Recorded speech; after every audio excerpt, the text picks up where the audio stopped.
Hi, everybody. This is Mr. Folly, and welcome to the key to first semester chemistry cells 2223. This one is fixed if it's the first time that first year I've given this, which is 2022. There are a couple of cleanups that I had to do, but here we go. Aluminum becomes Al plus 3 by losing 3 electrons. Remember, positive. Whoops, I put 3. I meant to put positive ions. Positive ions lose electrons. Metals form ions by losing electrons. So what do we need to know? Metals form positive ions. S becomes S2 negative by, oh, look, positive ions lose electrons. Negative ions gain electrons. So when I do this, I like to write down the things that you're supposed to study. So the things that I'm writing for you to study are pretty much in the middle, in that middle part right there, so that you'll get it right later. Nonmetals form ions by, hey, nonmetals are, so nonmetals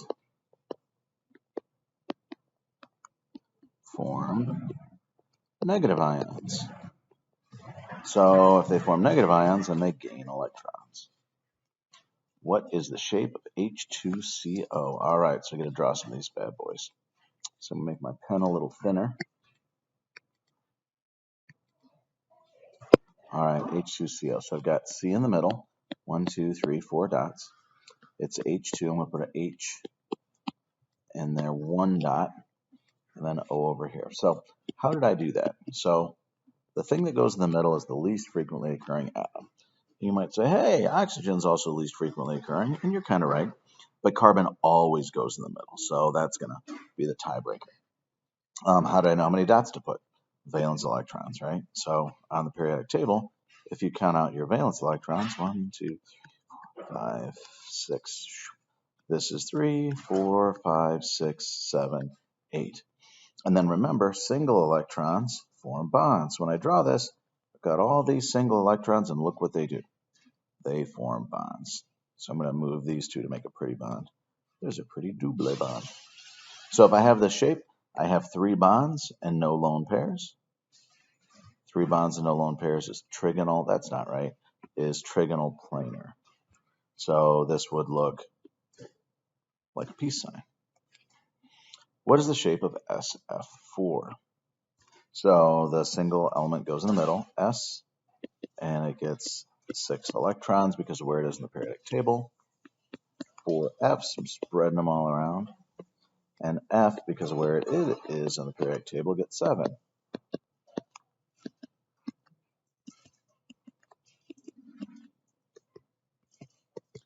And now I have all my dots drawn, and I sing, connect the dots, la la la, connect the dots. There was a dot there, la la. And they say, oh no, look right here. I've got 2 single electrons, and we know those are not allowed. So single electrons want to form bonds, but if they can't form bonds, and there's no other singles to form bonds with, you can't bond the same thing, they'll form a lone pair. So then 4 bonds and 1 lone pair. Look at our shady shape sheet.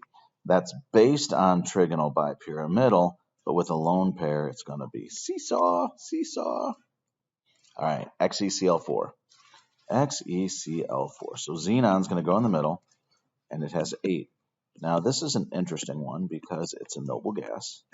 And noble gases most typically do not form bonds, but chlorine, because it is so low on the periodic table, that means its electrons are far enough away that they'll be rambunctious and share and form bonds.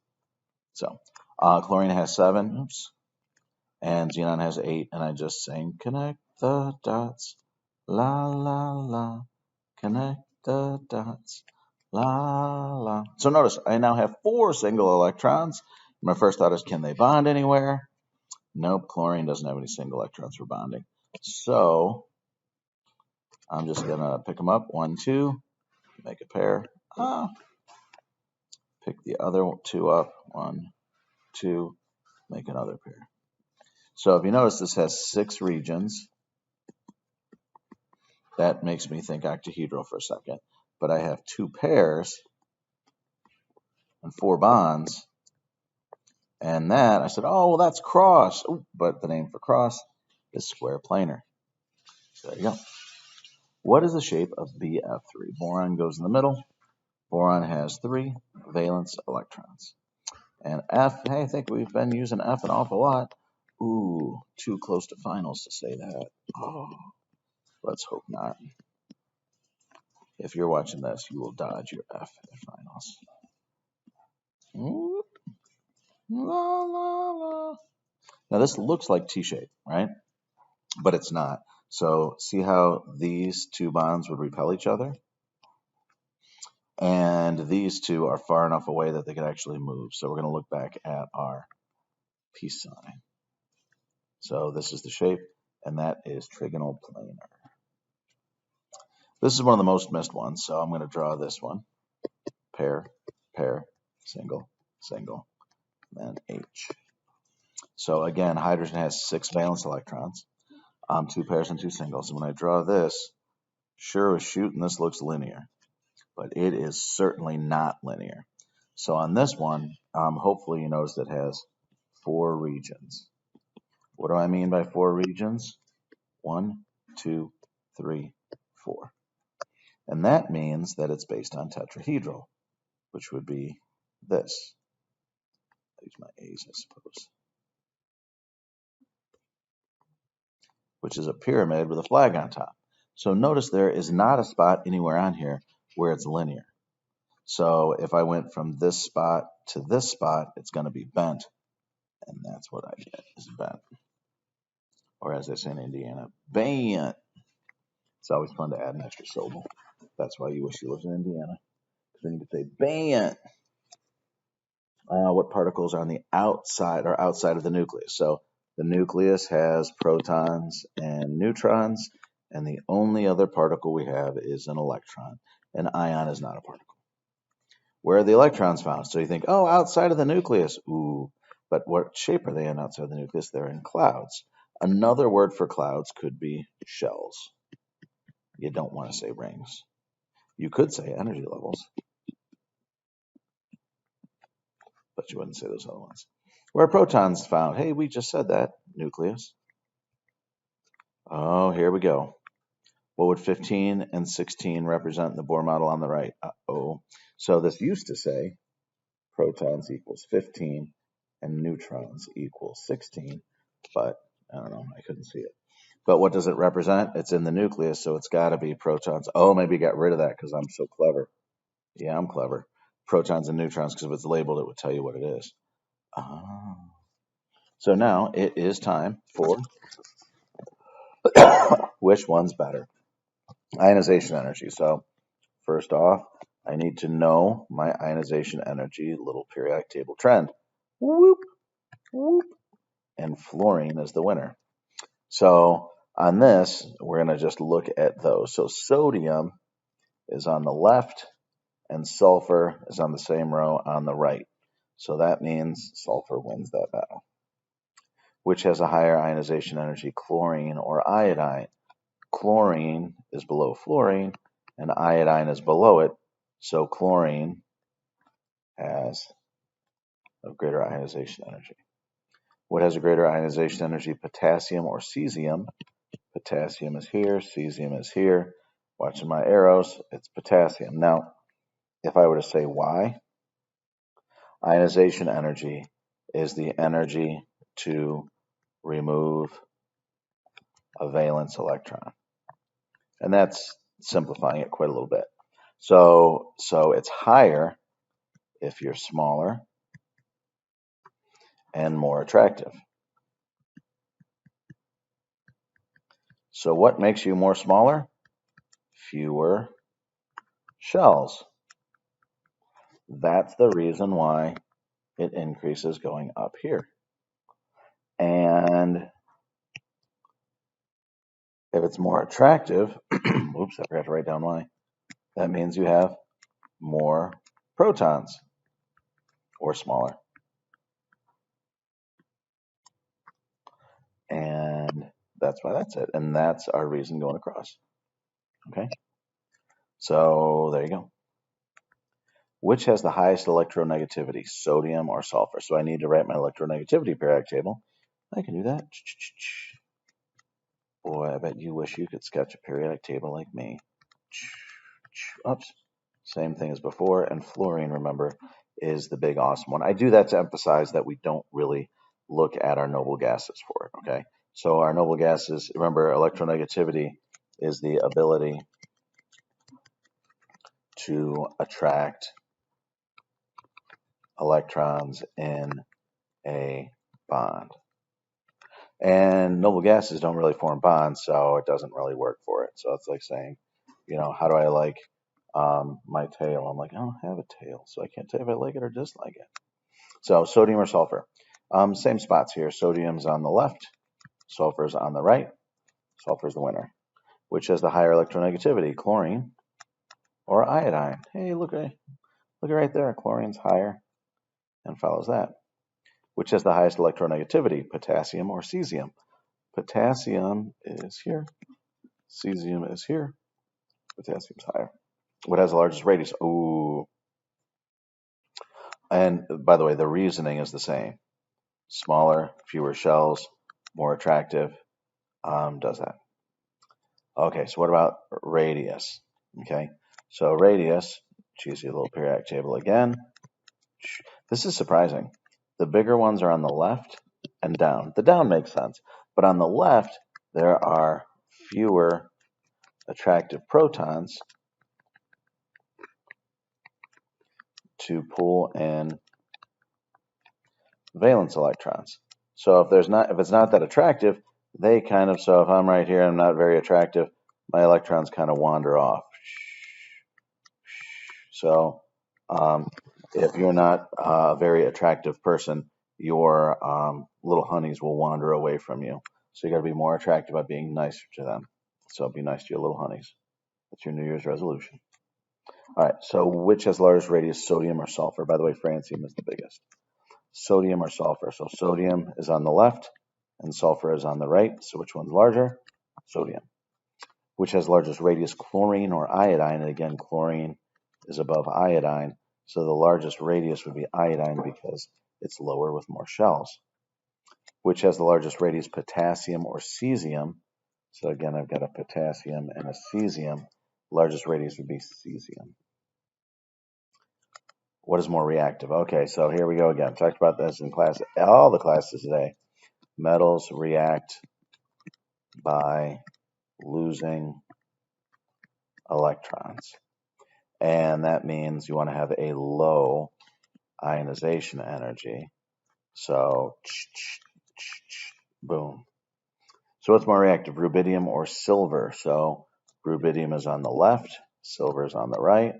So to be more reactive, I'll be on the left. That'll be rubidium. What's more reactive, sodium or lithium? Lithium is on the top, sodium is below it. Sodium will be more reactive.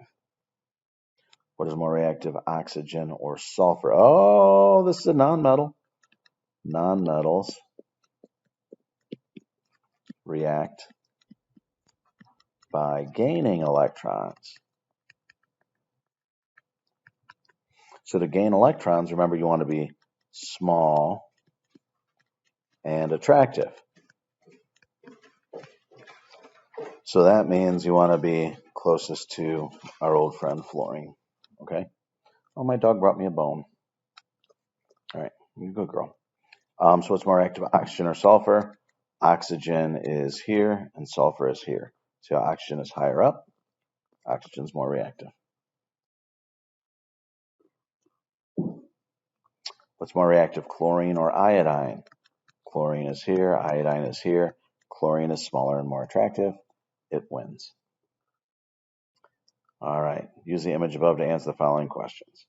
Name this element. Okay, so to name the element, I get that from the number of protons, which is the same thing as the atomic number. So the number of protons for this is 17, which means it is chlorine.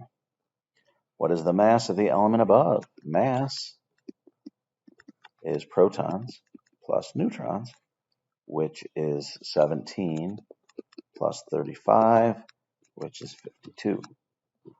What is the charge of the element above? So I have 17 protons. And I got to count my electrons.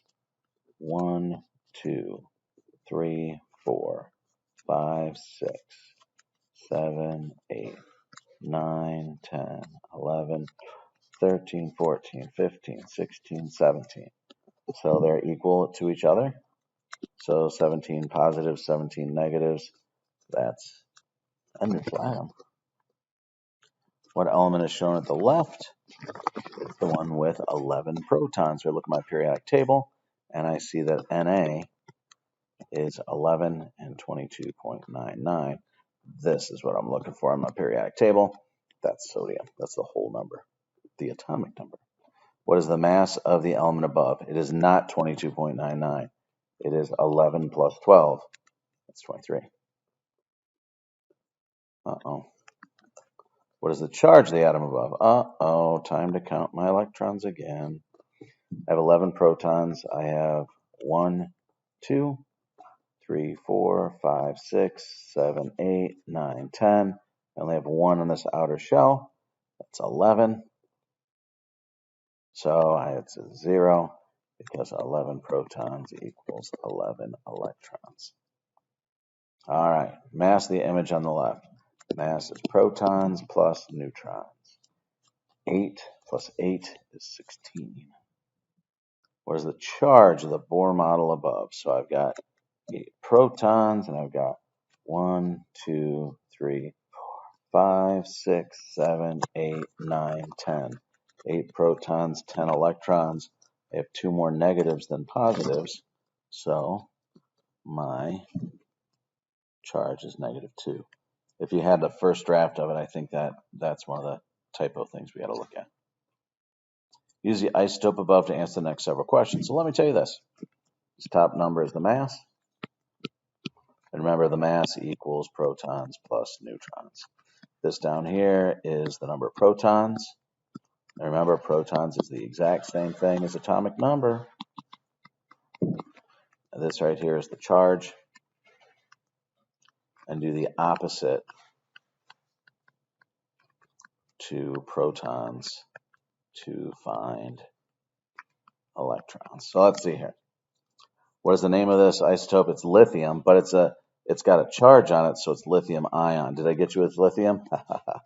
That's not right. What is the mass of this? We just showed up there. Mass is 7. How many protons does this guy have? We showed you protons on there is 3. How many neutrons? Mass minus protons. 7 minus 3 is 4. No, I lost my circle. All right, and how many electrons does it have? Remember, do the opposite of the plus 1, so it's going to be -1. So 3 minus 1. If the charge is plus 1, I'm going to do the opposite of plus 1, so that's going to give me dose. All right. Use the isotope above to answer the next several questions. Hey, we kind of did this already. No charge, so this is just tin. It's not the tin ion. What is the mass? Mass is the top number. How many protons? Bottom number. Neutrons is 121 minus 50, which is 71. How many electrons does the isotope have? Remember, it was neutral. Protons equals electrons because there's no charge. I got that one done. Woo! Chlorine, 37. So remember, this number right here is the mass. If it ends in "ene," that means it's an atom. Remember, if it ends in "ide," that means it's a negative ion. All right, so isotopic notation for above. So if that's the mass, 37 is going to go on top. Cl is the symbol, and I got to go to the periodic table to find out how many protons that is. So when I look at chlorine on the periodic table, the whole number is 17. I'm a little freaked out because the average mass on the periodic table is 35.45, but this says 37. So I've got myself, 30. I've got chlorine after Thanksgiving. It's got a couple of pounds. All right. What is the mass of this isotope? We just said that. It's 37. How many protons? Bottom number. See how writing this out helps a lot. How many neutrons? Mass minus protons is neutrons, which would be 20. How many electrons? No charge, right? It's neutral. If it's neutral, protons equals electrons. Hey, we got 50 down. We'll probably go to 75 on this first one. Sulfide, ooh, it's ide. That means it's a negative charge. So I need to look at the periodic table. Remember, for this last part of the periodic table, I guess I'll put this on here too. Remember, this is +3, 0, -3, -2, -1, 0. Sulfur is right in here in the -2 column. So it's going to be S -2. I already know that's the right answer. So I'll write the isotopic notation. S, mass is 34. Looking at the periodic table, the whole number is 16. Because it's sulfide, it would be 2 minus. So once I have that and I write it in that form, everything becomes a little easier. 34, 16, 34 minus 16, and that's the neutrons. Mass minus protons is neutrons. It's 18. How many electrons does the isotope have? Remember, 2 minus, I'm going to do the opposite. The opposite of 2 minus is 2 plus. That's 18. And the reason why is if I have 18 electrons and 16 protons, do you see how I have more of these? So it's going to make me -2. Which the following would have metallic bonding? Well, folks, that's going to have just metals and only metals. Metals and metals and metals and metals and metals and metals and aluminum and gallium. 2 nonmetals, nope. Aluminum, metal and nonmetal, nope. Nonmetal and nonmetal, nope. An ionic bond forms between a metal and a nonmetal. Now, every once in a while, you can look out because you can have polyatomic ions. Polyatomic, and you'd have one anion, negative, and one cation, positive. Water has what type of bonding? You are probably thinking hydrogen bonding, but this is covalent. So what I'm looking for here, probably writing 250 questions on your own, is this bond right here between 2 nonmetals. How do isotopes differ? So remember, I could have sulfur 34, and I can have sulfur 32, and these are isotopes. And what's different? Oh, look, that top number, which is the mass, and what determines the mass? Neutrons. So I'm going to look for the word mass or neutrons, not protons. Hey, there's neutrons. Not electrons, not location on the periodic table. What do protons determine? Protons determine your identity. If the protons are different, they are different elements. Electrons determine, my first thought was charge, but then it's like, oh yeah, single electrons form bonds, so that determines reactivity. So what do neutrons determine? Remember, we have mass. All right. Monatomic ion, that needs to have a charge. Polyatomic ion, that needs to have a charge. And then a compound. So this is, poly means many, mono means one. So iron 3, remember, would be Fe plus 3. That's going to be a monatomic ion. That's B as in boy. It's got a charge, but multiple atoms. C as in cat. I'll make this bigger so my writing fits a little better. Chloride ends in ide, Cl negative, monatomic ion. Carbon dioxide is CO2, no charge. Hey, no charge, it's like having good coupons. That's letter D. Indium. Indium. What's indium? It's just an element. Look on the periodic table. Indium is number. Oh, why do I do this myself? I don't know where indium is. I know where almost everything is except for indium. Indium is number 49. Should look at number 49. You can find indium. All right, nickel. No charge, no Roman numeral. That's an element. Got a charge. It's one thing. Monatomic. Ammonium. Hey, I learned my ions. That is multiple atoms with a charge. That's C. Chlorate. Oh, I know this one too. I spent so much time with my ions. Multiple atoms with a charge. Tin 2 oxide is not T, SNO, no charge. SNO, no charge, is a compound. If you don't have a charge, you're either an element or a compound, and that one's two things together. Chlorine. Okay, chlorine's tricky. It's Cl2. Is that going to be an element or a compound? Now it is an element because it's chlorine only. Okay. Look at this guy. Big monstrosity, bunch of elements, no charge. Looking at a compound. Look at this guy. More than one element, no charge. Again. Element. All right. Most recent tests. Single replacement, double replacement, combustion, synthesis, decomposition. You guys killed this. So this is compound. This would be like AB turns into. That's got to be our old friend decomposition. E is an Edward. Element in a compound. Element in a compound reaction produced no gas. The element in a compound made me think single replacement anyway. Precipitate forms. Hey, that's double. Carbon dioxide and water form. That's combustion. Activity series is used is single replacement. Na plus Cl, Na is going to replace that. Still single replacement. Ooh, a big dog and another big dog. That's going to be double replacement, which is B as in boy. This one, O2, CO2, and H2O. Combustion. What's your function? All right, breaking down. Break it down. Whoa. Decomposition. Adding two things together is synthesis. Adding two things together is synthesis. This isn't added together. I'm changing spots. So if I'm changing spots, that's a replacement. I got a single, and that is it. I got a big dog and another big dog changing places. I do have a precipitate. It makes a double, which is B. One thing falls apart. If one thing falls apart, that is decomposition. Big dog. I need a precipitate. Okay, so this guy right here, the phosphate rule is you're a precipitate. So that's double replacement. B. I don't have no reactions of choice here anyway, but falling apart, decomposition. Ch plus O2 is combustion. All right, we'll get to 100 and stop. What family is most reactive for metals? We did this before. It's the far left.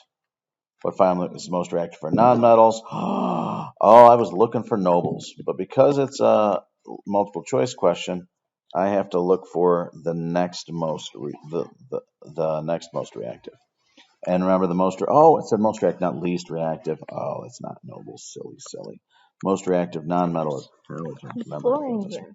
Because fluorine's there. What family is more reactive, the oxygen family or nitrogen family? So I got nitrogen here and oxygen here. So remember, the oxygen family is smaller and more attractive. Well, there's a little heart. So that means that it will gain electrons better. That's the oxygen family, so oxygen. What family is least reactive? That's where I'm looking for least reactive, so I'm looking for noble gases. Here we go. Identify the type of bonding as ionic, metallic, or covalent. This is an electron transfer. That is ionic. Here's molecules. See how there's a molecule? Of course, I'm using the wrong color pen here. Molecule. Because I have molecules, that's got to be covalent. There's no ions, right? So it's not going to be ionic, and honestly, there's no electrons. So it's not going to be metallic. So this is going to be covalent. 100. These two are going back and forth, and then, this is sharing. If it shares, it's covalent, which is C. And I'm glad I could share my time with you, my friends. And we will talk again when we do the next 150 problems. Toodles. I knew some was that for Accel.